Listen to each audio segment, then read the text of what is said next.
Once upon a time, in the center of ancient Rome, where brutality is the order of the day and the respect for human life was almost absent, being a Christian was a very serious offense that could lead a person to an agonizing death. Imagine this: a cauldron, which is a very large pot with 3 legs standing almost 6 feet on 3 large stones with large firewood burning under it endlessly. A drum of cooking oil was then introduced into the pot up to a 3/4 full. Then the men tending the fire kept pushing and setting the firewood well to enhance burning, and soon a great fire was burning under the pot and producing great heat, and within minutes, the oil was boiling hot ready for frying. The irony is they were not going to fry any meat for this occasion. No, they were going to fry a human, and fry the human alive. This is a very hard incident to describe, so let's stop here and start the story from the beginning. In the early days, Christianity started as a small group within the Jewish community. Right from the start, there were disagreements among the people.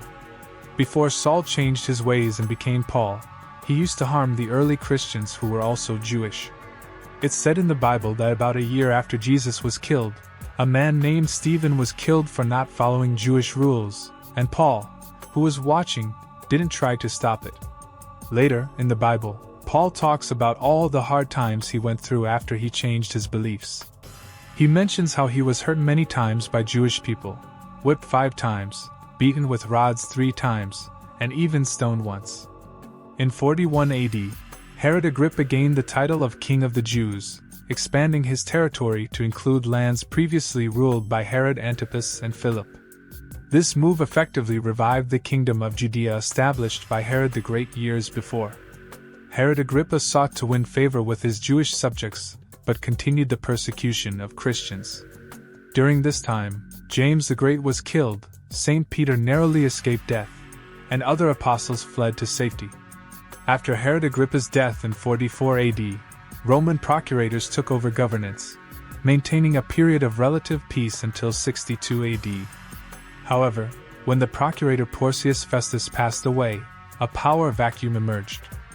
Seizing the opportunity, the high priest Ananus ben Ananus launched an attack on the church and executed James the Just, who was then leading the Christian community in Jerusalem. According to the New Testament, Paul faced imprisonment by the Romans multiple times and was even stoned by the Pharisees, who left him for dead on one occasion. Eventually, he was taken as a prisoner to Rome.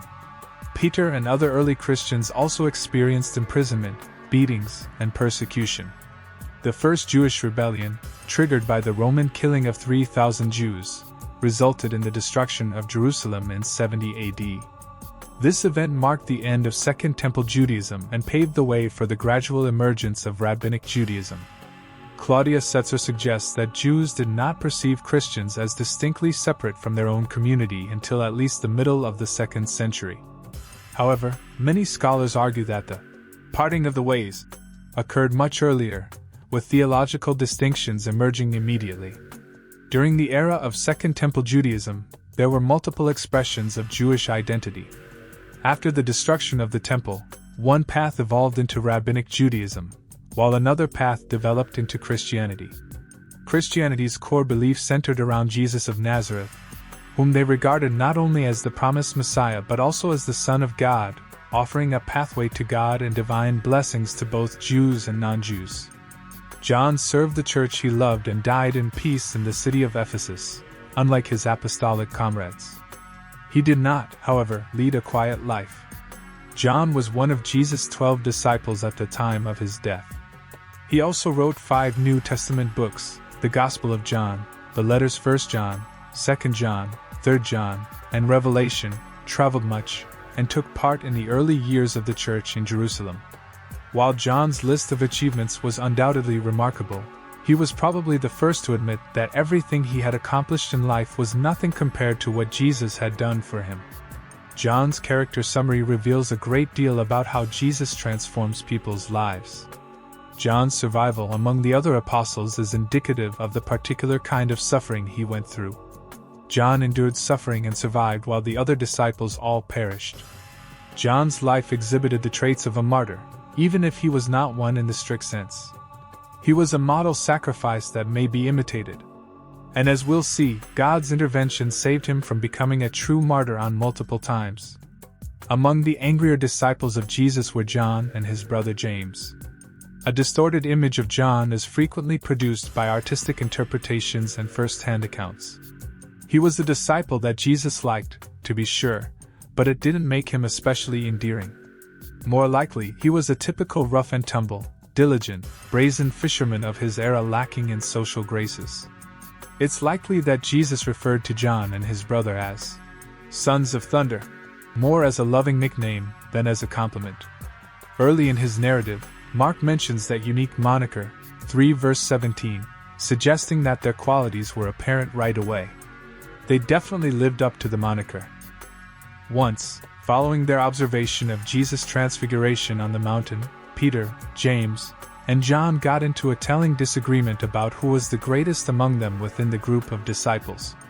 John said that he and the others had confronted someone who was casting out demons in the name of Jesus, after Jesus had neutralized that argument. Luke 9 verse 49 states that they had urged the guy to cease, because he does not follow with us.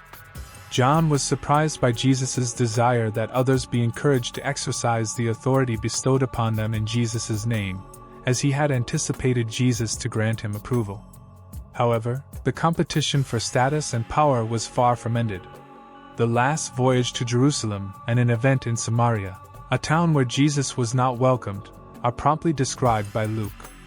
"Lord, do you want us to tell fire to come down from heaven and consume them?"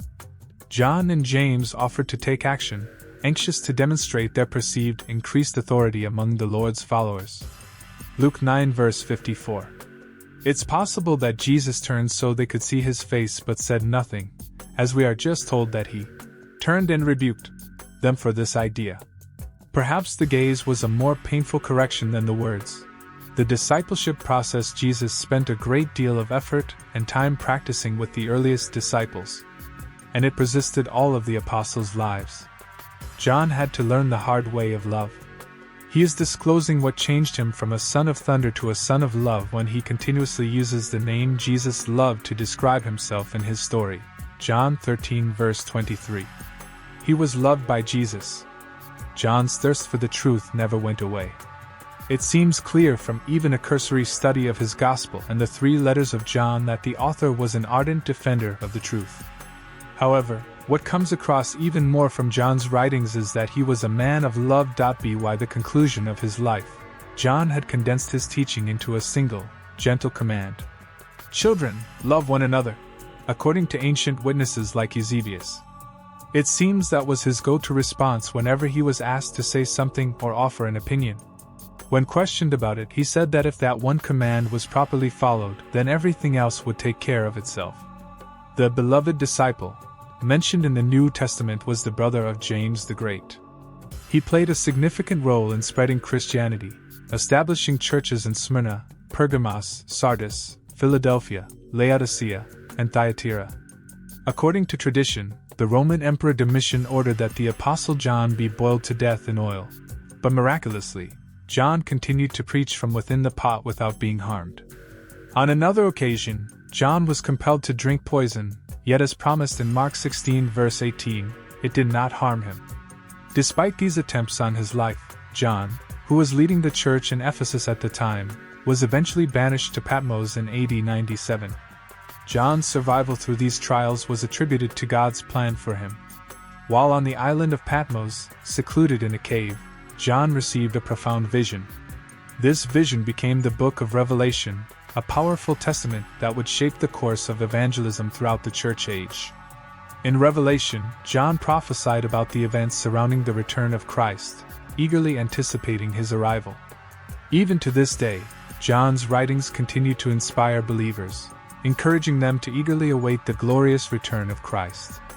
2 years after his exile, Emperor Domitian passed away, and John returned to the church in Ephesus. Remarkably, he outlived all the other disciples, becoming the oldest among them. John peacefully passed away in Ephesus at the age of 80, after dedicating over half a century to serving Jesus' church with unwavering dedication. Remarkably, he was the only apostle to have escaped a violent death. Thank God for intervening to save him. It very well could have been his death sentence to be banished to Patmos. Following the death of Emperor Domitian, who had banished John to Patmos, John was returned to Ephesus and held captive for a period of 2 years. It is reported that he was forced to consume poison yet remained uninjured and died peacefully in the end. Thank you for your support.